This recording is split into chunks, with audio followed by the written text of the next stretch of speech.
How's it going, ladies and gentlemen? My name is RuffledRowlit, and welcome back to a brand new video, guys. Today, ladies and gentlemen, we're going to be covering several different rumors because there's been actually way too many of these popping around all over the place. As you guys know, rumors have been kind of crazy recently, especially with the reveal of Sword and Shield. But either way, ladies and gentlemen, we're going to be covering a bunch today and going through them. But before we do any of that, a quick plug I just want to do here is for our shirt designs for Pokemon Sword and Pokemon Shield, which will be up throughout April. But at the end of April, we're going to be getting rid of those designs and putting in new ones. So if you want to get yourself hands on the current designs, then go to the description down below, hit the links, and get yourself a shirt if you want to. Of course, if you want to go the extra mile and support the channel as well as myself, it would be appreciated. And also, ladies and gentlemen, do your boy a favor and hit that like button down below. It'd be really appreciated. It goes a long way, as you know. It really helps out. And also in the comment section down below, it's a really weird question, but I want to ask you a question of the day here, which is, what is your, and I know it's going to sound weird, but what is your favorite feature? Okay, favorite feature from Pokemon Heart Gold, Soul Silver if you played it. If you haven't played Heart Gold, Soul Silver, then maybe Diamond and Pearl would be a better one if you played those. So Heart Gold, Soul Silver, or Diamond and Pearl. What is your favorite feature? Because I think one of those features may or may not be reappearing in Pokemon Sword and Shield. So let me know in the comment section down below.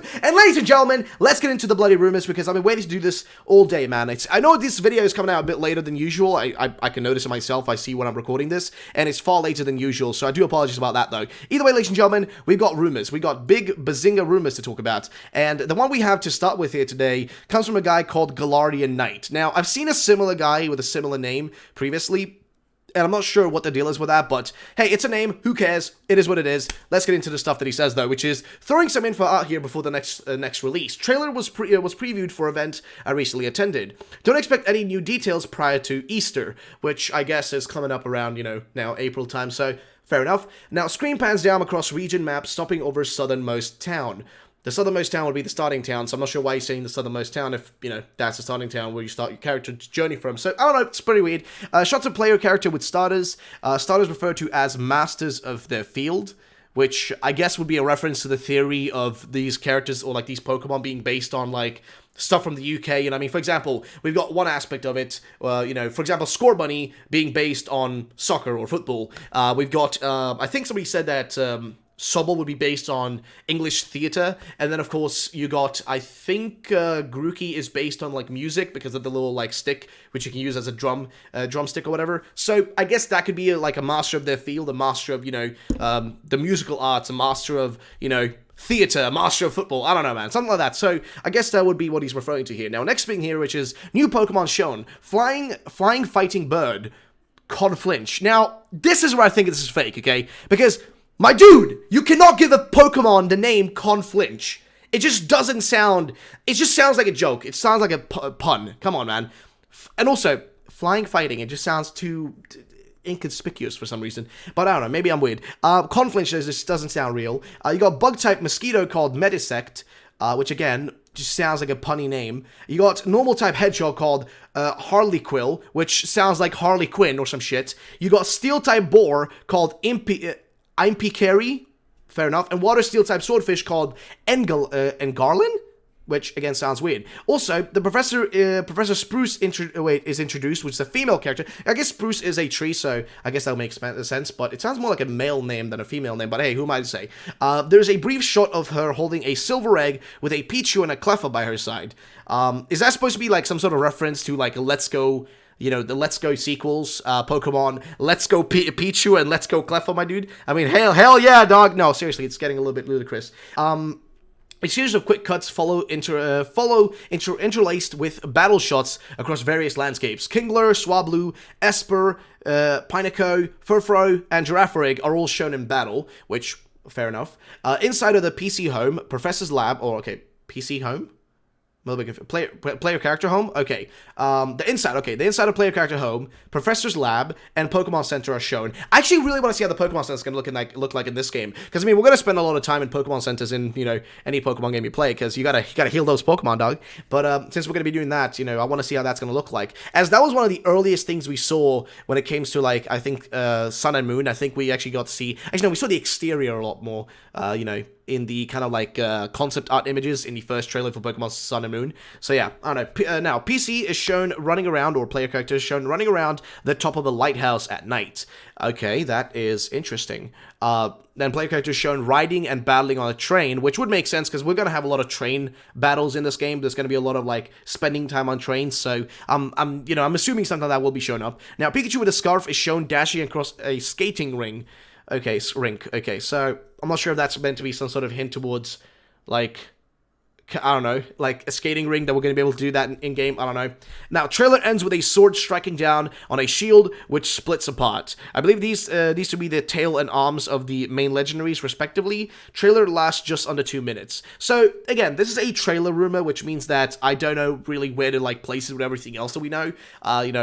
Which is just from the first trailer. And again, this guy doesn't give a date. He doesn't give us, like, one of those, like, exact dates. Like, oh, guys, on Friday the 25th, you're gonna get a trailer. You know what I mean? He doesn't give us one of those things, which is easy to debunk, because once the day comes and there's no trailer, we know that it was fake, right? And we had a bunch of those. There was a ton of those rumors that popped up. And, of course, we, managed to debunk those pretty quickly. But, again, the point I'm trying to get across is that this one doesn't give us a date, so it's kind of hard to, like, be able to debunk it, at a specific point. We don't know until we actually get the next trailer, which will be in April, because I've already said this before, but the next trailer will be in April. It matches with the previous kind of promotional cycles they did for Pokemon games. Like, look at, like, any promotional cycle that they've done for previous Pokemon games. You've got, Sun and Moon and X and Y as great examples, right? X and Y promotional cycle started. There was no new trailer for about a month, right? After a month, the new stuff started coming out. New Pokemon being revealed, new gameplay, etc. But Sun and Moon is even better because that was more recent, and that's more akin to our current promotional cycle. You can see that once the games got revealed in February, there's nothing major in March, but then in April, you get some good shit. You get some good juicy shit, dog. And then May is when things blow up the most, right? Throughout May and June, when E3 rolls around, that's when things get the most intense. Because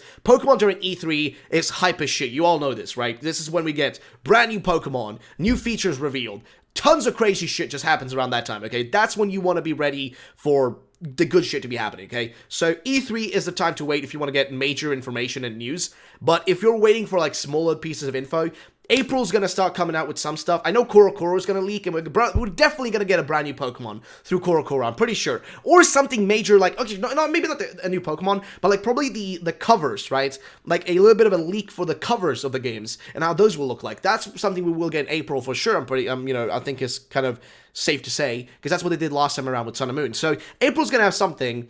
As for a new trailer, I don't know. As for a Korokoro leak, most likely, or guaranteed to happen. What shape and what form, what we're going to get in it, no clue. I mean, the question is Game Freak going to take an approach of, being very open with the amount of stuff they want to show us this time around? Or will they be more closed in and trying to, keep things under wraps? Because, let's be honest, right? There's been such a lack of leaks, like actual proper leaks, leading up to Sword and Shield. There was such a lack of things that actually, like, proved to us that, oh, this thing is coming, or that thing is coming, or we're gonna get this revealed, or we're gonna get that revealed. There was such a lack of any of that during the actual lead up to these games that I'm a little bit torn, if I'm gonna be frankly honest. I'm a little bit torn about the whole subject, and if we're gonna be getting anything major. So, ladies and gentlemen, it is what it is, though, but let's jump over to the next rumor here, which is a little bit of a shorter one, but I thought it'd be worthwhile covering it for you guys, because, I mean, rumors are rumors, and, there's just so many of them at this point. But this one I'm just going to see if I can pop it up on the screen here for you guys. It's a little bit of a small one, so just getting the image up is going to be a little bit rough, but give me a minute. And the guy calls it the rumor, like the name of the rumor is legit version or something like that, which legit version differences is what he calls this. So let's see what it's all about. So let's pop it up on the screen here. Boom, you guys can see it. Now let's take this one off, and let's read what this one actually says here. So, it starts off saying, legit version differences. Roughly 14 Pokemon are each exclusive to one edition. Okay, that's interesting. Brother-sister duo champs. Brother champ is in Shield, sister champ in Sword. There are 2 exclusive islands not shown in the map yet. I think we've already kind of read some of this. We've seen, actually, I've read a similar thing about brother and sister duo champions before. There are 2 exclusive islands not shown in the map yet. Summer Island in Sword and Sword/Winter Island in Shield. Okay, so wait, Summer Island in Sword, Winter Island in Shield. Okay, now it makes sense. Double teams are coming back, which, dude, I wouldn't mind that, man. Now, new mythical Pokemon, new mythical duo exclusive, Fairy in Shield and Dragon in Sword. I think this is the first for the series. A new bird Pokemon is getting edition exclusive evolution. Not talking about regional birds, this will be a special one. So that sounds interesting. Now, I like version exclusives. I don't know about you guys, personally, I've always kind of liked them with Pokemon. I mean, that's the reason they keep doing these things is because they make so much money from it. I mean, let's be honest. I'm being frankly honest with you guys. The reason they keep making, like, you know, 2 Pokemon games always, and they'll never stop doing 2 Pokemon games, you know, when it's a new generation, is because it makes money, okay? It makes double the money from a normal, like a single release. And also, when you get 2 versions like that, you make Pokemon exclusive between the 2, so people need to buy both, or they gotta find a friend who has the other one, so they can trade with them. You know what I mean? That's the reason for that existence, and the reason for the two game existence, so to say. And this is like, Pokemon's the only game that does that. Think about that for a minute, right? Pokemon's the only franchise that decides to go down the path of, oh, let's just make 2 games. They're essentially the same, but we'll make some minuscule amount of shit exclusive between the 2, just to make people have to buy both of the games, or to find someone who has the other one. So let's go. Now, in the past, it made sense, right, with the link cable, you know, existence of the link cable and all that, and I get that reasoning back in the past, but nowadays, there's really no major reason for it except money. It prints money. It's like a machine that just prints money, so why not? Because you make more money because people will buy both copies, or, you know, somebody that has the money will buy both copies. So you make double the money right there. But yeah, it is what it is, though. But personally, I've kind of always liked the version exclusives because it gives you a reason to kind of interact with your friends who have the games as well, and kind of have a reason to trade with them. If there wasn't that, you wouldn't really have a reason to actually get yourself the secondary copy, or to trade with anybody ever at all. Like, no reason, because you could just get shit on your own. So yeah, ladies and gentlemen, thank you so much for watching the video. If you did enjoy, then drop a like down below, and let me know in the comment section down below, ladies and gentlemen, do you think we're actually going to be getting our hands on a brand new trailer in April? Do you think we're going to get that? I do not know myself. And also, please let me know in the comment section down below, what is your favorite feature for either Diamond and Pearl or Heart Gold Soul Silver? What is your favorite feature? I think the Battle Frontier, my boys. Pretty Gucci, dude. But yeah, ladies and gentlemen, thank you so much for watching. I'll see you on the next one. Have yourselves a great day, and bye-bye, ladies and gentlemen.